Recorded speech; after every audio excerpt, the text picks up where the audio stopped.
always interesting to connect with, different people, especially through football, man. It's a crazy sport that brings everybody together in so many different ways, man. I always appreciate it. Always, man. So yeah, so if you somebody who you watching this recording, you tapping in. Man here with Decatur's finest, perhaps the greatest player in Western Carolina history. He'll tell his teammate. Will you tell Keon that you'll let him know. Look, Keon, he might have it. I think Trez might have it. The Trez Newsome, Tyree, man, that we probably had one of the best teams to come through there. Obviously didn't get what we wanted to get done, but man, I was fortunate to play with some crazy dogs on that team, man. Yeah, man. We were loaded. When I looked at the roster, it's like, all right. I said, man, there's some cats in coaching, there's some cats still in the game playing, and it's awesome to get, once in a while, because I love small school ball. Like coming from LA, most of my partners, cats didn't, they took JUCO route and then NAIA, D2, D3, smaller schools. And I still stay tapped in with a lot of them who are coaches and working strength teams and high school level. And I've always appreciated that because once in a while you might get 4 or 5 kids and that small program that people often overlook Yeah. have just a season, and you're like, where did these dudes come from? So man, how did you go from Decatur, even just break down the process of going from Decatur to Western Carolina? How was that? Because I saw like you were all-star games this, all state this, and doing everything at a school at Decatur where it's like not necessarily Decatur being a football powerhouse,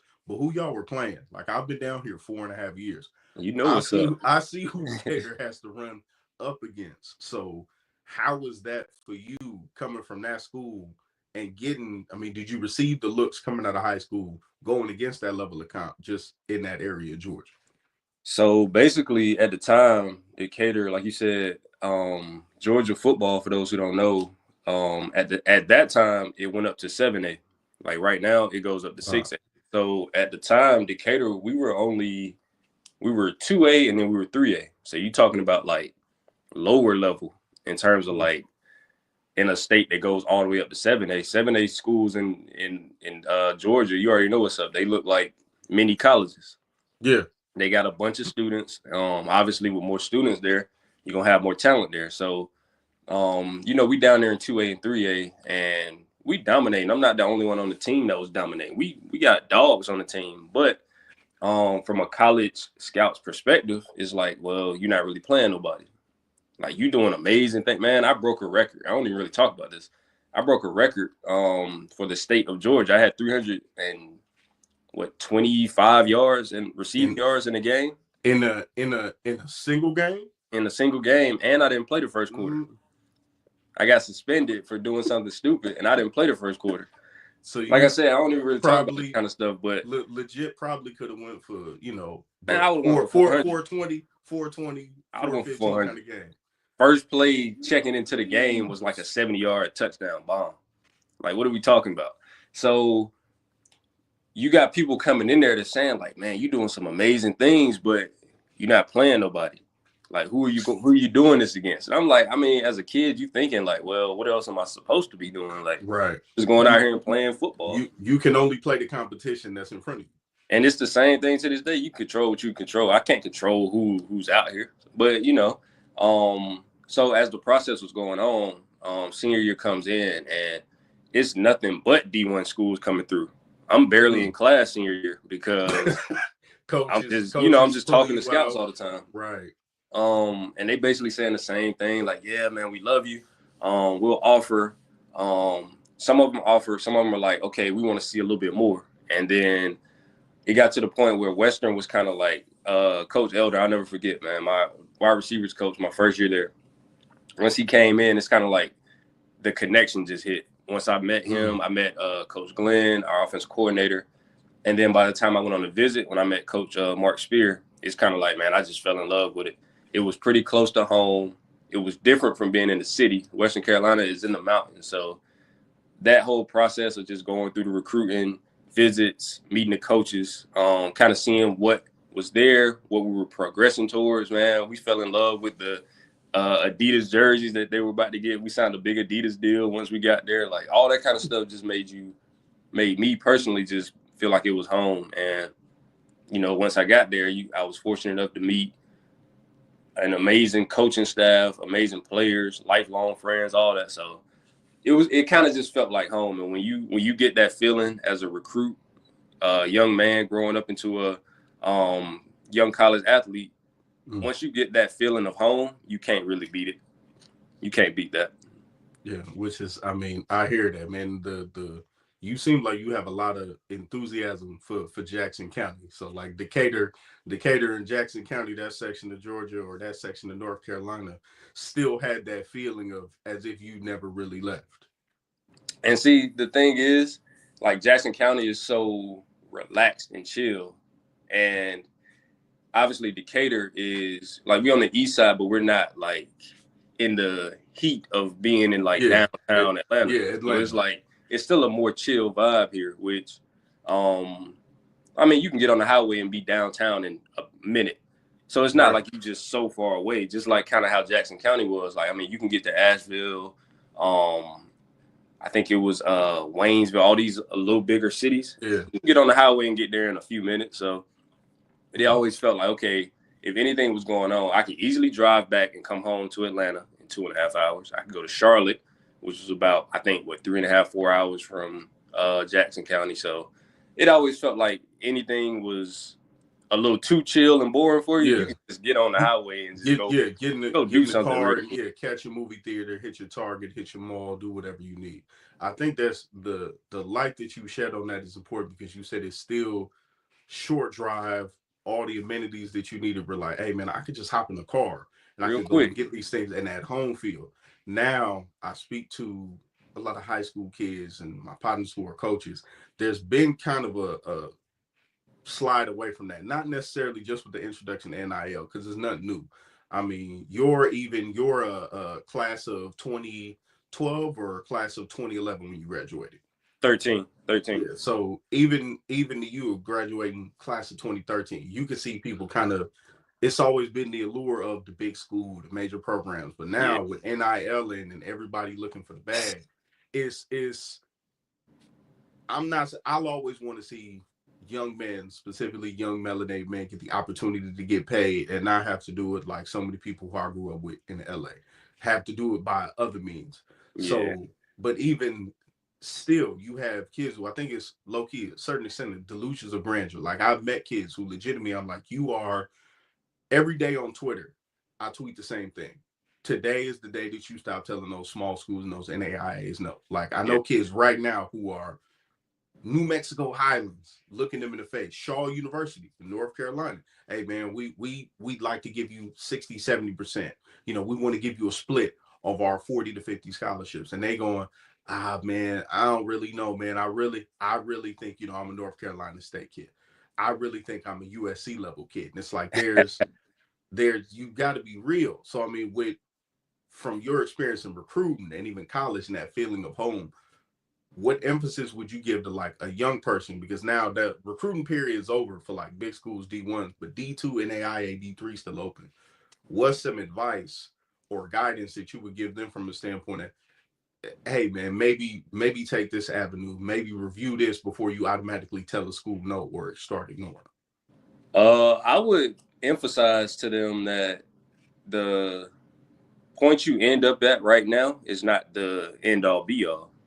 Because, okay, we know what the transfer portal is. We know it's kind of getting to a point where they're probably going to have some more restrictions and all that coming just because it's kind of getting a little out of hand. NIL Yeah. deal, like you said, you're getting paid for playing basically. The place you end up fresh out of high school, that's not the place that you necessarily going to finish your college career at. So it's Right. like the thing that they have to understand is it's a business. So if I'm looking at you to recruit you and I haven't seen enough to really pull the plug and be like, all right, cool, I'm ready to give you XYZ, then you probably need to go play some more. And how do you go play Mm. some more? You accept what's in front of you. And it's a pride thing because it's the social media era. We all know what's going on. So I'm gonna sign here, but then two of my homeboys at this other school signed at a Power 5 school. Right. So now I'm a little embarrassed that I'm probably gonna have to go here. So I'm probably just gonna wait it out. And then when it gets to the point where even those little smaller schools, like you said, they move on. Now you have nothing going on for you. Now you really embarrassed. Now you really sad because you had the opportunity to keep playing, further your career, and you let it pass you up. So I would tell them like, just put your pride and ego to the side and realize that where you end up is not going to be the place where you finish your career. Like it's easy ways to you go have a somewhat decent to great year at D2 school. You could easily transfer the next year. You don't have to sit a year anymore. You don't have to sit a year Yeah, anymore. So that's you can. those days of even like the days of going to JUCO and be like, yeah, hey, I'm a gray shirt you. Oh, that's out. No, that don't even count. And then even what I think they just did another isn't another rule where you could play 2 years of JUCO and still have all your years at, come on, bro. Those years, which that's a conversation for another day. Because I was one that Yeah. I said even when a lot of us was jumping to JUCOs, it was pretty much like, all right, you need to maintain this GPA, you need to get credits. Because I had a lot of dudes from LA. I mean, I remember getting Florida, Georgia, Texas dudes at JUCOs in California, and I'm looking around like I'm competing against this dude from Enid, Oklahoma. What are you doing here? What are you doing here in where Southern you across the California? country at this point. Like, yeah, man, I got to get these grades up so I go to Oklahoma State or Texas A&M. But yeah, man, I mean, you have this insight and this understanding. And right now, we're gonna transition to the pro talk. But have you thought about post career when you step away from the game and providing all of your physical skills there? Have you thought about, are you currently actively in like any coaching roles or mentoring roles? Because everything about you, specifically, not just saying where you come from in Decatur, but Atlanta is a place where I've now called it kind of like the coaching and mentorship capital of the world. Like if you can, they say if you can make it in New York, you can make it anywhere. If you can't find guidance in Atlanta, there's a million people who could show you the game, give you the game. Hey, listen, man, let me supply you with this skill set and you could go off and be successful. Have you thought about lending your brains and your skill set to coaching after you are done or actively So now? yeah, I definitely have. So the interesting thing is, obviously with the ELF season, by the time we're done, I'll come home. Me and Cal, my boy who is signed to Hamburg too, we'll come home maybe like around September, October, and we'll help the coaching staff at Decatur. That's my guys, Coach Zay, That's Coach dope. Phil, Coach Chaz, all of them. Those are my guys. We'll come back and help them, but it's like by the time we get back, it's kind of difficult when you might Summer be ball you might be over. 6 games into the season. We missed all Yeah. summer. So I'm kind of gauging to see like, okay, who's developed this, who's doing this, and it's like, Yeah. okay, let's try and get you up to speed if you might not be up to speed all the way. So as far as like post career, post playing career, I'm definitely thinking about either full on wide receiver training, just to give back all the knowledge that I've gathered over the years.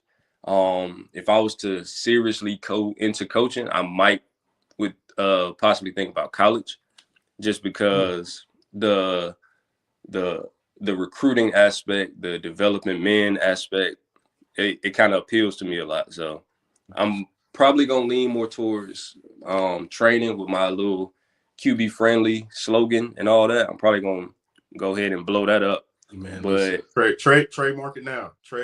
I'm Trade. I'm definitely on it. Put it on the t-shirt.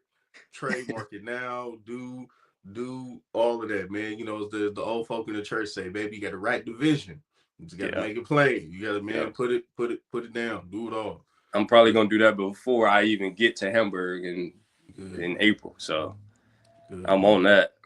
Yeah, man. Because I could, like I said, like in hearing even how you discuss the recruit and kids pushing projects out, I'm like, man, I said he should really like this. Seems like something that would lend to like your mindset and your skill and your speaking ability. Because you have a lot of people who are in roles and they say, yeah, I coach at this school, but it's like, well, what are you coaching entails far more than just, hey man, this is a good release. Yeah. We had offensive and defensive line coaches who would say, hey, look, don't get caught in your pads, to avoid the arm, strike moves, all of that. But it was, all right, so at that point, you're showing me the techniques on the field, not realizing that even at that young, we had, we had a black coach, Coach Kev. Coach Kev played at Tennessee in the late 80s, early 90s.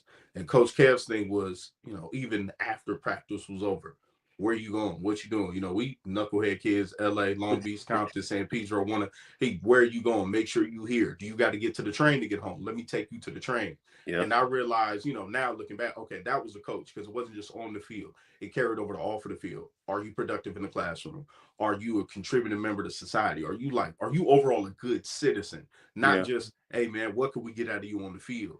And like you have that attitude and that spirit about you. And I think that's something at times that's really lacking in coaching, specifically, not just at the Yeah. high school, but even at the college level. Even at the college level. It might be even worse at the college level because you get a lot of It's coaches. bad. They It's just, bad. literally they just It's doing the bad. job. They just checking boxes. Like, man, we got to have meetings. All right, cool. We meeting and then that's it. I don't even want to Right. discuss what you did in class or like what's going on in life. Like if anything might be troubling you, I don't care about none of that. Football, football, football. And then once the season is over, I might not hear from you. You might not hear from me until winter workouts. When the workouts are done, I'll see you in over the summer. Summer's done, and I'll see you in fall camp. And then it's like, okay, well, I play for this dude, but he don't even really know me.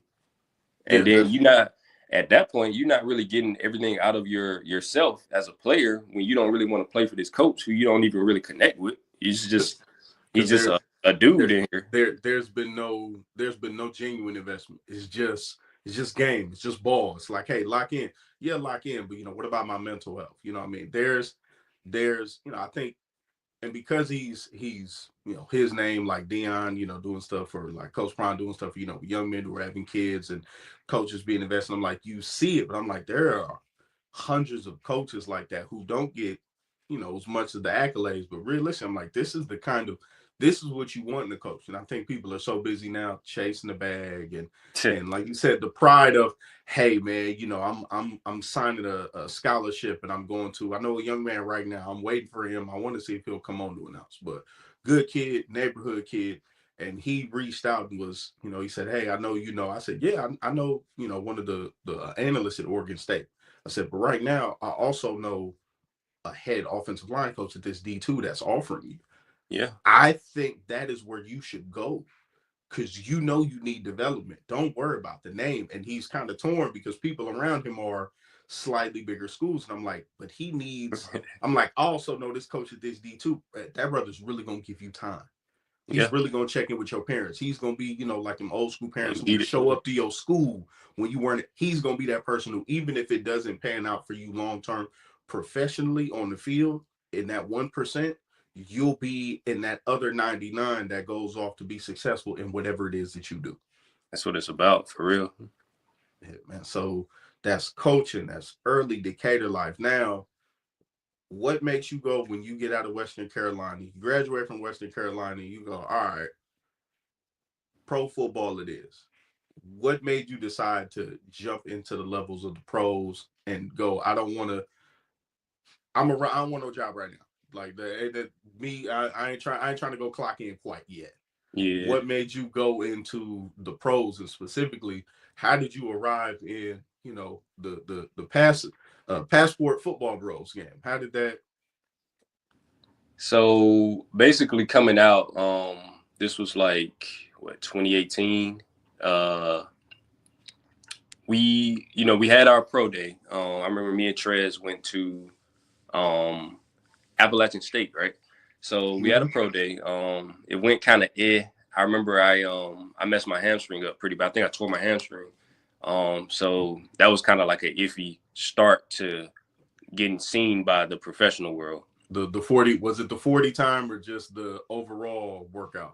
I think it was the overall workout because my hamstring didn't feel good on the dang vert jump. I, it didn't feel good at that point. That was early on in the test. So That was kind of like a shaky start to it. Once you kind of recover from that, you start doing all these workouts. Obviously, the CFL workouts. I had a workout with the Falcons, and by that time, COVID is starting to come back around. So COVID kind of like crashes the entire world. We all know what that was. Yeah, we all right now. Yeah. And so like by the time all of that's starting to clear up, at this point, it's like 2022. Because those years of COVID kind of flew by. The CFL really wasn't accepting people. It was hard to get seen by them. It was hard to get into camps. It was hard to get into contact with the coaches. Because obviously once you miss that first NFL window, you kind of got to get seen. All right.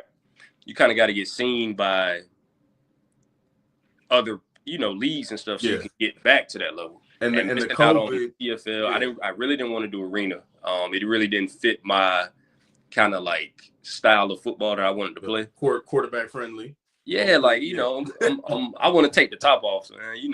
Right. Yeah, I felt like I didn't feel like it was something that I really wanted to do, so I avoided that.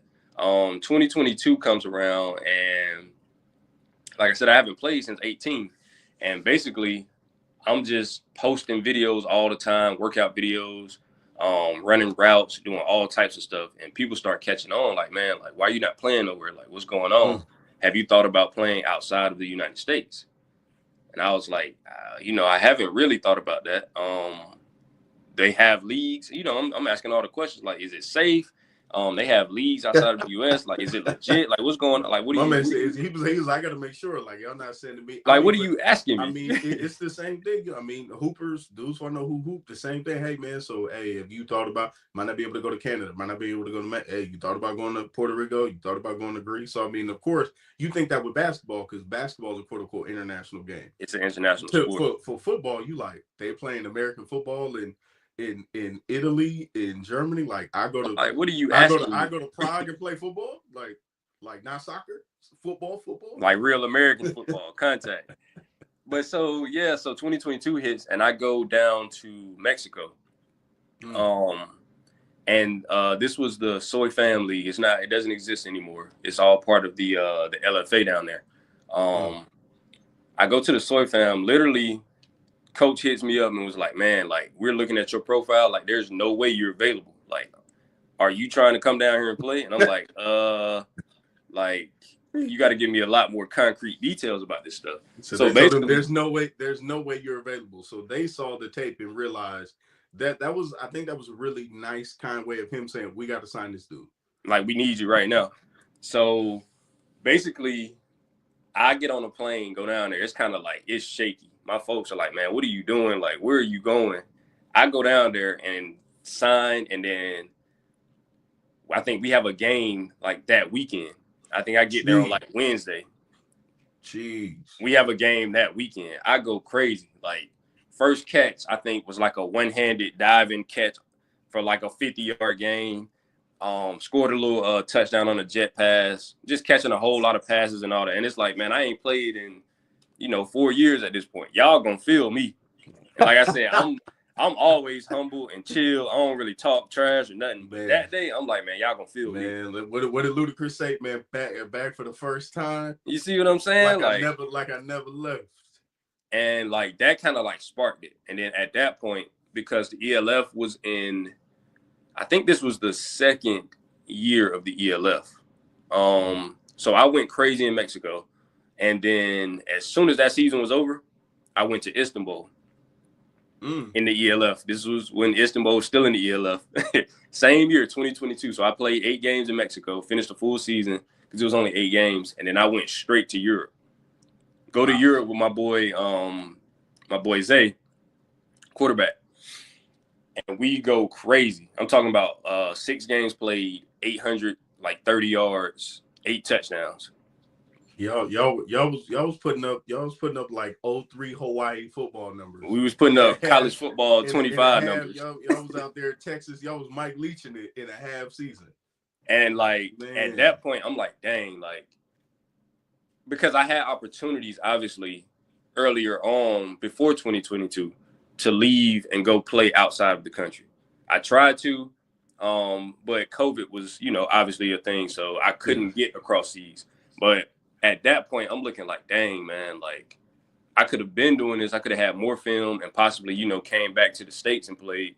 Um, at that point, I was already a little bit older. I was like 26, just now playing again. So it's like, man, I just kind of fell in love with the fact that I could travel the world, play football, meet all types of people that already know the people that you know. Because it's like, man, the Right. football world is small. Like, we all know each other. You know somebody that played with somebody, and then Yep. he knows somebody that played with somebody, and then that dude might end up being your cousin or something. It's like, man, like, there's no way I know you, but I do know you. And once I kind of seen that, it was still ways to have fun, enjoy stuff, because it's all God's plan at the end of the day. Right. If it was destined, it probably would have happened. That's how I see it. I don't really have any regrets. So once I fell in love with that part of it and seeing like what could really go on, it was a wrap, man. Like I said, to this day, I'm just extremely grateful to have had the opportunities to see the world, play football, meet all these people, That's dope. um, just interact with the fans over there because they football to them is still pretty new too. They don't Right. really know what's going on for real. They just somebody just got their head knocked off and they just Yeah. in the crowd laughing and I mean, cheering. So specifically, I mean, you think about it, like NFL Europe. I mean, you remember playing Madden back in the day. They had, Berlin Thunder. I believe Hamburg might have been on there. The OG Hamburg Sea Devils I was think on there. Hamburg was there. I know Ryan was there. Ryan Fire, who's still going with the same logo. I was like, salute to y'all. But I mean, if you weren't somebody who was like a diehard, it's there. But I've seen and had partners who played the hoop over there, and Japan, Germany, all that. There's what is now you're there and like embracing like the The blessing culture. and the grind of the culture. How are the fans there at American football game? I know it won't be similar to Euro soccer because Oh no, that's a that's whole a different beast. different level. They got the ultras, all of that. Like I'm a soccer fan, so I know they. I just do sports. Those people are Fanatic. that's a different level. That is, I tell people in the South, I'm like, oh, you think a Bama Georgia game is big? Yeah, Nah, it hop ain't on a got nothing on plane. that. Yeah, Yeah, exactly. that's a whole different beast right there. So Howard, man, how did the fans embrace you and the games? What's the feel of the fans and the stadium on game day or even just practices? How do they engage with y'all? How does the team, you know, somewhat like introduce you or implement you or ingratiate you to the community that you're in? So I can give this recent example of how Hamburg has introduced me over the past like week and a half, 2 weeks. They promote you, they do their research, they ask you Mm. like, okay, what do you want to say about yourself? Like, and me personally, like I said, I don't really talk about myself much. I just, I got accolades, I got records and all that, but I don't, it is what it is. They'll ask you all that and it'll be like, okay, we want Mm. to introduce you, put you on display because you're our American import. We want everybody to Mm. know who you are, what you do best. Like show us pictures of you in the game doing what you do. I'm like, man, if that's the case, I told him like I want you to show this picture of me jumping over this dude catching this ball because that shows exactly what I am on the field. Like this is Right. me. And it's like once they kind of realize that it's like, okay, cool. This dude is gonna come over here. He's gonna try to make all the big plays that he can. He's gonna interact with everybody, and it's like they just kind of embrace you because for them, it's like they almost understand that you're coming as a foreigner, like, Mm. and they want you to kind of feel at home. Like, man, we got your back. We appreciate you being here. We want you to feel safe. Um, we're gonna interact with you after the game. We're gonna try and take pictures with you and all that. And it's like, man, I just love the fact that they make it feel like So, home because it can it growing up in the States, you might hear a lot of things about the way people live and interact with, especially African Americans across right. seas. And it's like, man, do I really want to feel safe out here? Am I going to feel safe? Am I going to be protected? Right. And I've never had an issue with any of that. So That's as good. far as like That's good. the way the fans and stuff bring you in and all that, man, I'm the dude after every game. Like I'll tell you, I give away something pretty much every game. Like That's I'm signing stuff. I'm taking pictures. I'm, playing around with the kids and all that. It's just fun to me because, at that point, they're probably playing football at their youth level. So they're just Mm, watching the bigger grown-ups play it, and they're like, man, like one day I'm gonna be out here too. And it's like, okay, cool. Like it's all just love at that point, man. I really can't describe the feeling because it's like, okay, the wins and losses will come, but like the fans, they will always be there for you, and mm. they always gonna appreciate what you got going on. That I love that part, man. To get that kind of love from, which is wild, to be a stranger in a foreign land. And Whole again, different you keep race. emphasizing like Atlanta, from Decatur to North Carolina, now even in Hamburg, like that word home. The fact that you could have the Yeah, feeling of home a 13-14 hour flight away is a way blessing. across the world. Man, let's see it, man. I'm gonna try to stay tapped in. I always did, specifically, LA dudes who would go, all right, man, I think the furthest cat that we knew, long short, he came out of high school. They discontinued football at both of the places he went. He went to a school called he went to a JUCO that doesn't exist in California anymore, at least for football. And then he played football in Canada for college at a school called Simon Fraser. They don't even do football anymore. And then his first pro deal was down in Mexico. And I remember we were telling him at like 22, like, you're an international person. Like, Yeah. you don't realize like the blessings and the experiences that you've had. Like, you went to college in another country for free.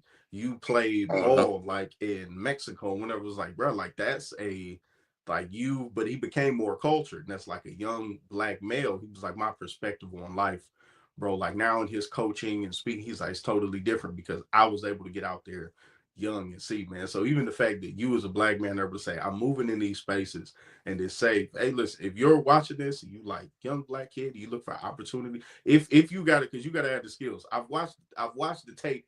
I've watched the tape on Terryon. Yeah, you might not have his athleticism because he was out of the game 3.5 years. He came in cooking.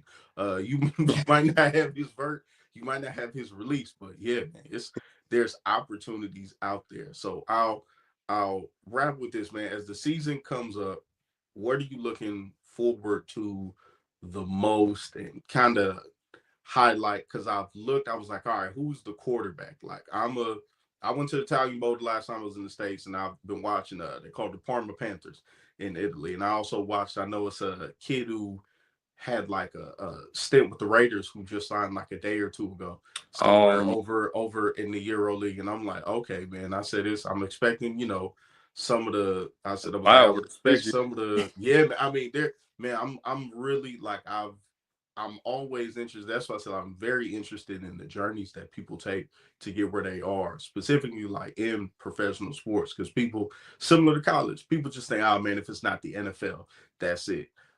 The I end all be know, all. like, there are some people right now who are, the best example I could use is I knew somebody who was around a young man who, I won't say the young man's name, but he was very close to a young man who recently just got into a coaching gig, and he was drafted in a different league, and they really encouraged the young man to take the opportunity to go to this league, and didn't go. Mm-hmm. And the whole thing that this person told me was, the thing about the pros is what you said, got to get this tape, got to Yeah. get that film, because you could say I did this, but I need to see it. And I've seen a number of people who is like, hey man, oh man, if I can't get to the league, I'm like, if your goal is that, or whatever, I'm like, you go to the UFL, or the Yeah. now it's the is it the no? Now it's the EFL. Now it's no. Yeah, It's no, it's the UFL. It's UFL. UFL. It's Yeah, UFL. now it's the UFL. You could have went to the USFL. You could go to Canada. You go to Mexico. You go to Germany. I was like, if you want the opportunity, it doesn't necessarily have to be the NFL. Like, you might go spend the next 10 years playing arena and overseas, meet a wife, fall in love, travel the world. But it's like, what is your dream? The NFL, is your dream to really enjoy life and play ball Yeah. while doing it? Like, what's the goal? It's a So big difference in those two. yeah, man, because there's, if the dream is just the NFL, like, it's attainable, but realistically, like, what is it you want to do? Because I've met enough people now who whether it be basketball, baseball, football, they're like, I used to want this, but now They're like, damn, bro, it's like it's adrenaline. I'm getting paid to play a game. Like I'm traveling the world playing a game. That's a huge blessing, man. Like it's like where do you work? I work in Rhine, Germany. What do you do? I kick. Like I'm a kicker. So that's it, fam. Like Exactly. I punt and get paid and eat. This is it. You know, so what are you looking forward to in this season, looking to do and linking with the teammates, practice, all that? What are like some goals you have set, some goals or aspirations you have set for the season outside of winning the championship? So yeah, obviously outside of that championship, because I got to shout my boys out in the LFA, the Caudillos, man. We just won the championship last year. So I definitely want to repeat that. But outside of that type of stuff, the one of the huge things, because like I said, my boy Cal, we literally grew up together. They probably gonna do they're gonna make a post about us here soon, but we grew up together. He's from here. That's like Brody. That's my brother. Two Georgia kids who took the same route, like same team. That's literally legendary. Like he literally lived 2 minutes down the street. That's like that's my man. brother. So being able to call him a teammate one more time is gonna be insane. I can't wait for that. The next thing too is at this point in my career is like helping to develop the younger receivers specifically on Hamburg, because it's like I said, the amount of knowledge and just the playing experience I have at this point, man, I can't wait to see these dudes go out and dominate.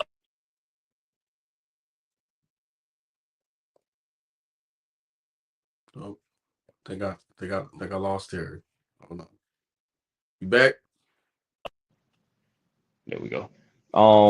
Just being able to see those guys dominate too. And then a big thing, like a personal goal of mine, and I've always been very, very close, is to go the entire season without dropping a pass. The entire season. And one of my close friends brought this up to me. I forget which season I was going into, but he was like, man, like, bro, you catch literally everything thrown your way. He was like, have you ever gone a season without dropping a pass? And I'm like, it's always been like maybe like 1 or 2 passes. Now you're trying to get that I'm trying to get it to zero. Like DeAndre Hopkins, Larry Fitzgerald, some of them type of seasons where it's like it's over here, it's coming down. Unless it's just uncatchable, then no. But that's probably like my biggest personal goal. Obviously, I want to get back to, and this is just another personal thing.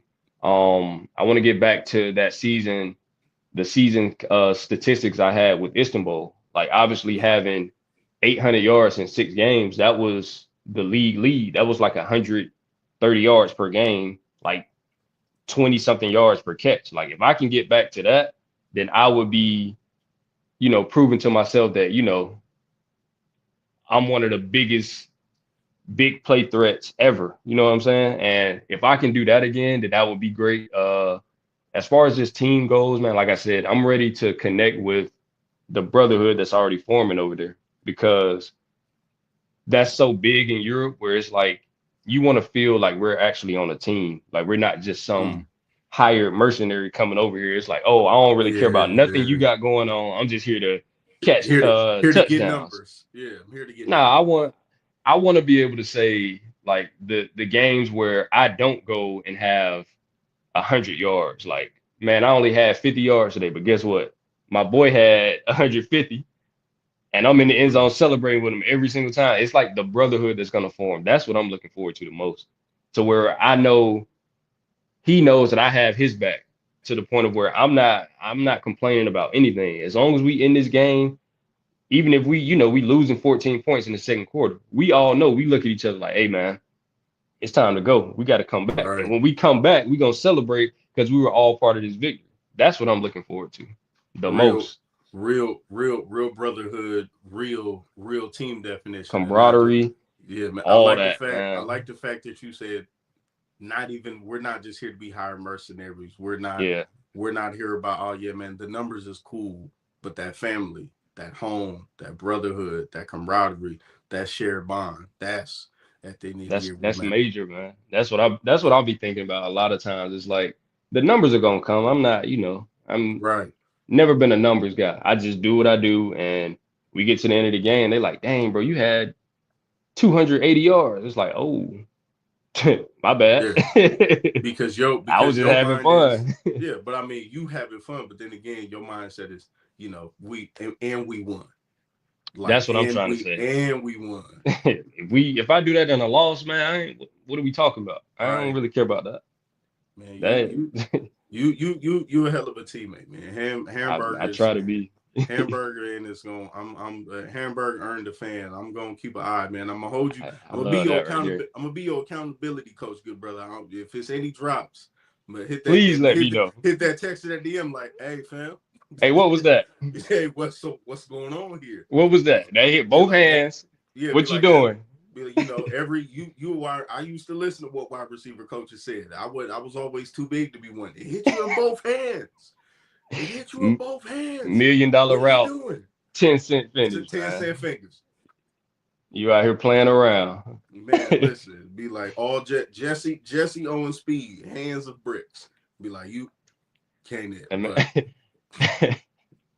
man, but no, man, I'm excited, man, for you in the season, bro, man. Blessings, man, for good health through the year. Zero amen to drops. that. Zero Amen to that. drops. Oh yeah. Oh Hey, man, DeAndre season, yeah, man, and specifically you getting the opportunity to again call your brother your teammate once again, man. I'm gonna definitely be on the lookout for when Hamburg drops that meeting. oh yeah. That's probably one of the biggest things that came out of this, man. It's just, we were scheming it up. Um, trying our hardest over the past few years. I was always back and forth with Mexico. Then when I went to Cologne, he was already signed to Berlin. They had a Mm, dog receiver in AJ, Aaron Jackson. He is got a big fan out of me. He is a dog. So I always wished him the best. It's like, man, you do your thing, I'm gonna do my thing. If we right. meet down the line, you already know what it is. But if not, we're gonna keep doing this thing the way we've been doing it. So that's probably one of the biggest things that's gonna brighten up this 2025 season. I Mhm. can't wait for that, man. I'm excited to see, man. Well, shoot, tell where could they find you? Where could they follow you? How could they follow Hamburg? And how could they continue to see the story and the journey of Decatur's finest, man? So I'm on Instagram. That's master_Roshi5. I'll follow you back. I always interact with everybody, especially any up and coming receivers, anybody that's interested in bettering themselves as just far as like just life advice and definitely with football stuff. So follow me there. Hamburg Sea Devils on Instagram. You can find their page. You'll see the team page. You'll see a lot of the stuff that we got going on. Anything that you want to see from the ELF, just follow the ELF page too. We'll definitely be all over there. Obviously with the Hamburg page and then like my personal Instagram. So I look forward to interacting with anybody that's interested in interacting with me, man. I'm always here.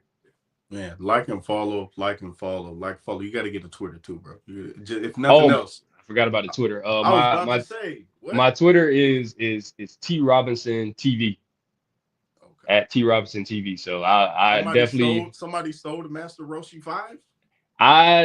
I think when I first Ain't made no way somebody had that, bro. Ain't no way. I I don't think I ever changed. I think when I first made my Twitter or X as they call it now, I just stuck with that. I just stuck with that handle. So I'm on Twitter too. I don't be on there as much as I used to be, but I'm definitely on there. So Okay. please follow me there too.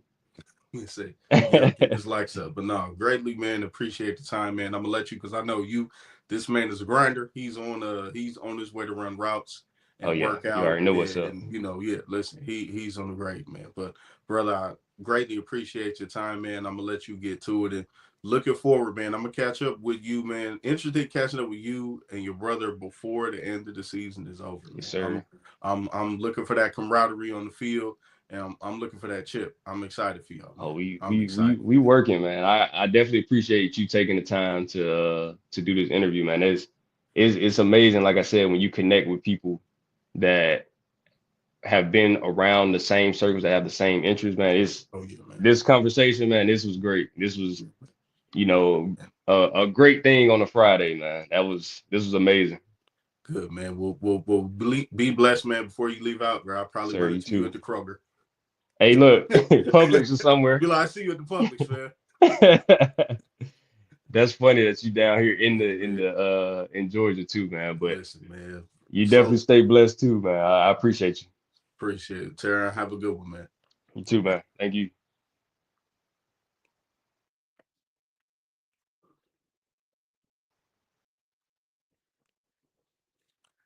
All right, y'all. That was Terryon Robinson, hero football player, former Mexican League All-Star, future Decatur football Hall of Famer, man. And appreciate that brother tapping in. Thank you for tapping into the episode. We're gonna chop, edit, make this look nice and clean in time for the season. And y'all be on the lookout. And greatly appreciate y'all. God bless. Be well.